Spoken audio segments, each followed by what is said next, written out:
కాపు సంఘాల నేతలలో కీలకమైనటువంటి వ్యక్తి దాసరి రాము ఏదైతే కిరణ్ రాయల గురించి మొన్న ఘాటైన వ్యాఖ్యలు మన ఇంటర్వ్యూలోనే చేశారు.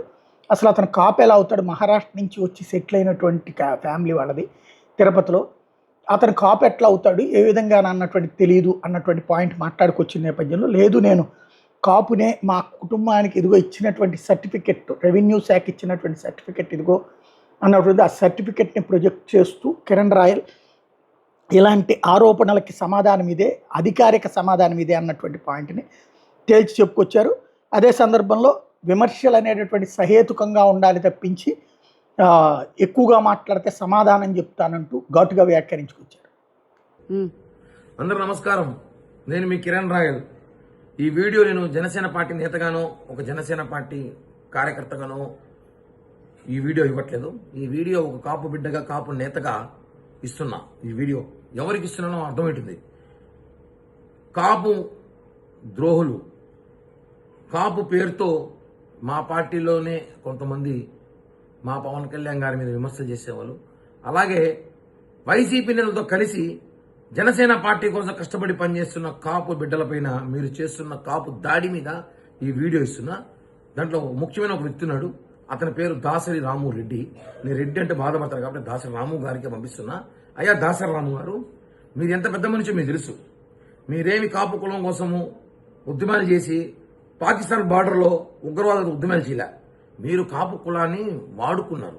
కాపు కులాన్ని మీరు ఎంత వాడుకున్నారో రాష్ట్ర ప్రజలందరికీ తెలుసు. పవన్ కళ్యాణ్ గారి కోసం ఏదో పని చేశాను, నేను ఏదో చేశాను పార్టీ కోసం చెప్పుకోవడం సిగ్గుండాలి. తమరి గురించి నేను చెప్తా, చాలా మంది కూడా తెలుసుకునే విషయం ఉంది. దాసరి రాము అనే వ్యక్తి కాపు కులంలో పుట్టాడు కదా, మా కులమే చెప్తా. ఆయన రెండు మాటలు మాట్లాడుతూ, నేను కాపు కులం కోసం ఉద్యమం చేశా, పవన్ కళ్యాణ్ గారి కోసం ఇది చేశాను కదా. నిజమే నీకు అభిమానం ఉంటే అలాంటి మాటలు నేను నోట్లో నుంచి రావు.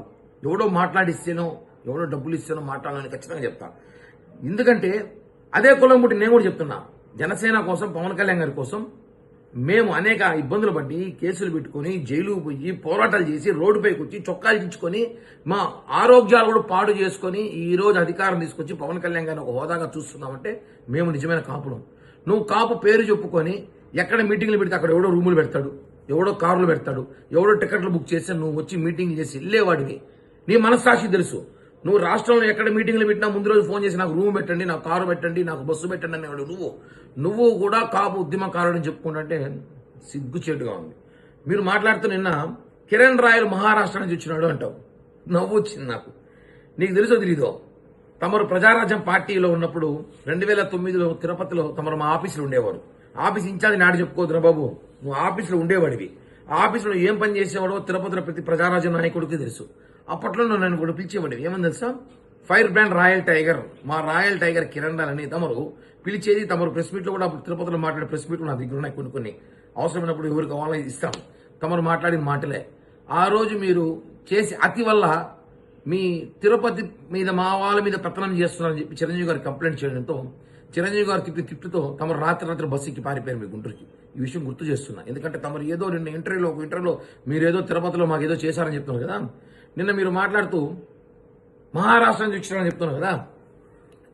కాపులు ఆంధ్రప్రదేశ్లోనే ఉండాలని రూల్ ఏమైనా ఉందా? నీ బయటికి వస్తా, నీ మాటే మాట్లాడుతున్నా.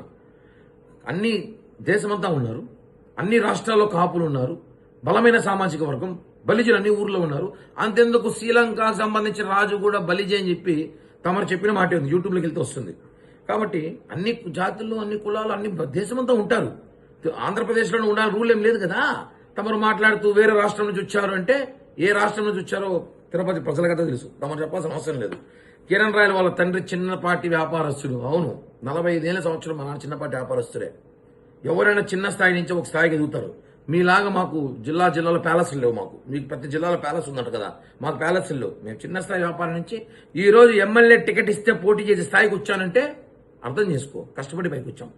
కాబట్టి మేము కాపులు పేర్లు చెప్పుకొని డబ్బులు వసూలు చేయలేదు, ఉద్యమాలు చేస్తానని చెప్పలేదు. నేను ఇంకా చాలా మాట్లాడగలను.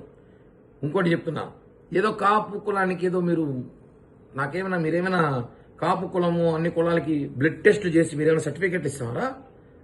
రాముని అడుగుతున్నా, నువ్వు ఎవరే చెప్పడానికి, కాపు కదా చెప్పడానికి, నువ్వు ఎవరు అసలు? నేను అడుగుతా, మీ తండ్రి ఎక్కడి నుంచి వచ్చాడు, మీ కుటుంబం ఎక్కడి నుంచి చెప్పంటావా? అవన్నీ ఎందుకు? నువ్వేమైనా సర్టిఫికెట్ ఇచ్చి ఉద్యోగం చేస్తున్నావా? బ్లడ్ టెస్ట్లు చేసి కాదు కదా. నేను చెప్తున్నా దాసరి రాము గారు, లిమిట్లో ఉంటే మంచిది. లిమిట్ దాటితే నేను కూడా చాలా బ్రహ్మాండంగా మాట్లాడగలను, ఎంత దూరం వెళ్ళగలుగుతాను తెలుసా? ఈ కేసులు, ఈ జైళ్ళు, ఈ గొడవలు ఇవన్నీ నేను చూసిన, ఇన్ని అయిపోయిన జీవితంలో. ఓకేనా? కేవలం ఒక మనిషిని కులం దాడి చేయాలనుకుని వైసీపీ నాయకులతో కలిసి నువ్వు చేయాలంటే నేను రెడీ. ఓకేనా? నువ్వు ఏదో సర్టిఫికేట్ అడిగినావు, నువ్వు రా, నేను చూపిస్తా. ఎవడు పడితే వాడికి ఇవ్వండి నేను. ఓకేనా? ఎవడి పడితే చూపే సమస్య నాకు కూడా లేదు. నీకు తెలుసో తెలీదో కనుక్కో. తిరుపతిలో కనుక్కో. తిరుపతిలో కనుక్కుంటే వైసీపీ కాదు రోయ్. తిరుపతిలో మన కులస్తులు ఉంటారు కొంతమంది, కులం కోసం పనిచేసిన వాళ్ళు. 97లో రాయల్ యూత్ స్టార్ట్ చేసిన వాళ్ళు, రాయలని మొట్టమొదట పేరు పెట్టుకున్న వాళ్ళు ఎవరు ఏమి కనుక్కొని మళ్ళీ మాట్లాడు. అంతేగాని నువ్వు వైసీపీ ట్రాప్లో పడి నువ్వు మమ్మల్ని విమర్శిస్తే మాత్రం ఈసారి మాత్రం రెస్పెక్ట్గా ఇంత మర్యాదగా నేను మాట్లాడని చెప్పి కూడా తెలియజేస్తూ, కాపు ఉద్యమకారుడని చెప్పుకునే రాముకి చెప్తున్నాను, ఒకసారి తమరు జనసేన పార్టీ కోసం ఏం చేశారో, తమరికన్నా మేము ఎంత చేశామో ఒకసారి ఫ్లాష్ బ్యాక్ తెలుసుకోవాల్సిందిగా కోరుతున్నాం. జై హింద్.